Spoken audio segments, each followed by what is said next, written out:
ഇത് നമ്മുടെ പെസഹ അപ്പവും പാലും നമുക്ക് എളുപ്പത്തിൽ തന്നെ തയ്യാറാക്കിയെടുക്കാം.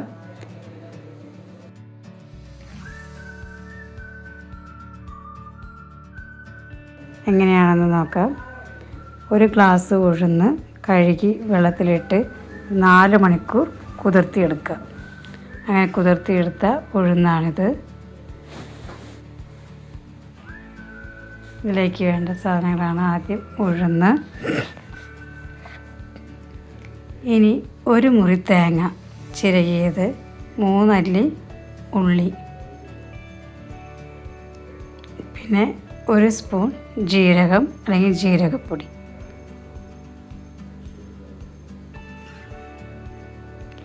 ഇനി 1/4 കപ്പ് വറുത്ത അരിപ്പൊടി. പച്ചരി കുതിർത്തിയായാലും എടുക്കാം. ഞാനിവിടെ വറുത്ത അരിപ്പൊടിയാണ് എടുക്കുന്നത്. 1/4 കപ്പ് വറുത്ത അരിപ്പൊടി. അപ്പത്തിൻ്റെ പൊടി തന്നെ ആയിരിക്കണം. ഇനി ആദ്യം ഉഴുന്ന് അല്പം വെള്ളം ചേർത്ത് നമുക്കൊന്ന് അരച്ചെടുക്കാം.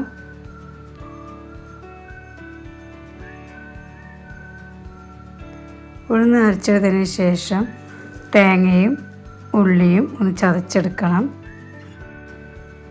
തേങ്ങയും ഉള്ളിയും ഒരുപാട് അരയ്ക്കൊന്നും വേണ്ട. നമ്മൾ അവിയലിന് ചതച്ചെടുക്കുന്നത് പോലെ ഒന്ന് ചതച്ചെടുക്കാം. ഇതുപോലെ അവിയലിന് ചതച്ചെടുക്കുന്നത് പോലെ ഒന്ന് ചതച്ചെടുക്കാം.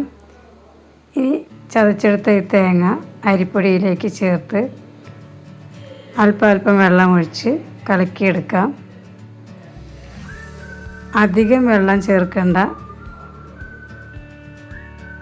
ദോശയുടെ മാവിൻ്റെ പരുവത്തിലുള്ള മാവാണ് നമുക്ക് ആവശ്യം. ഇതുപോലെ കലക്കിയെടുത്ത് ഇതിലേക്ക് ആവശ്യത്തിന് ഉപ്പ് ചേർക്കാം. ഉപ്പ് ചേർത്തതിന് ശേഷം നന്നായി ഇളക്കി യോജിപ്പിച്ച് ഇത് നമുക്ക് ഇഡ്ഡലിച്ചെമ്പിൽ അപ്പത്തട്ടിൽ വെച്ചൊന്ന് വേവിച്ചെടുക്കാം.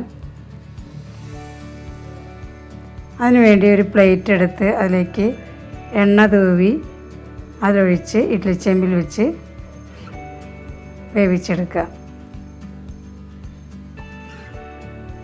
ഇനി നമുക്കതിനോട് പാല് തയ്യാറാക്കാം. ഞാനിവിടെ 150 ഗ്രാം ശർക്കരയാണ് എടുത്തിരിക്കുന്നത്. ഇത് 1 ഗ്ലാസ് വെള്ളം ഒഴിച്ച് ഒന്ന് ഉരുക്കിയെടുക്കാം.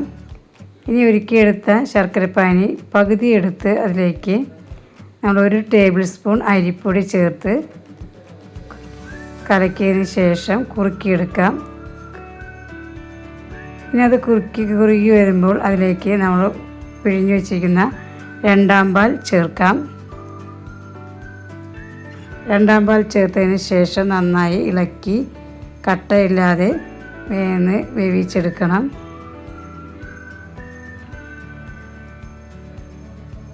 അല്പസമയം ചെറുതീയിൽ തന്നെ വെച്ച് ഇളക്കി അതൊന്ന് കുറുക്കിയെടുക്കാം.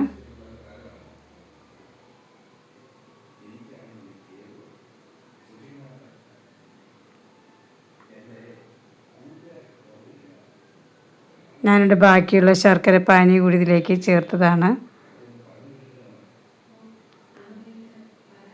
നന്നായി കുറുക്കിയെടുത്തതിന് ശേഷം ഇതിലേക്ക് എസൻസായിട്ട് നമുക്ക് ചുക്കുപൊടി, ജീരകപ്പൊടി എന്നിവ ചേർക്കാം. അത് 1ാം പാൽ കൂടി ചേർത്തതിന് ശേഷമാണ് ചേർക്കുന്നത്. ഇതുപോലെ ഒന്ന് കുറുകി വരും. 2ാം പാൽ ഒഴിച്ചതിന് ശേഷം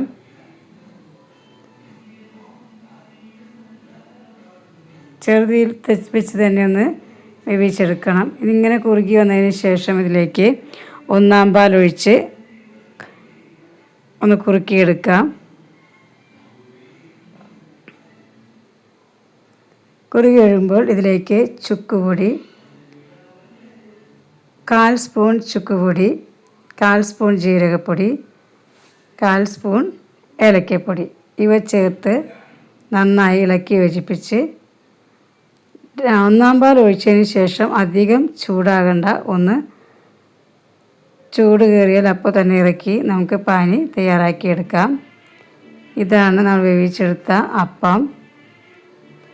ഏത് ഷേപ്പിൽ വേണമെങ്കിലും നമുക്ക് മുറിച്ചെടുക്കാം. നല്ല അടിപൊളി അപ്പമാണ്. നമുക്ക് പെട്ടെന്ന് തന്നെ ഇത് തയ്യാറാക്കിയെടുക്കാം. അപ്പവും പാലും കൂടി തയ്യാറാക്കാൻ കുറച്ച് സമയം മതി. ഇഷ്ടപ്പെട്ടെങ്കിൽ ലൈക്ക് ചെയ്യൂ.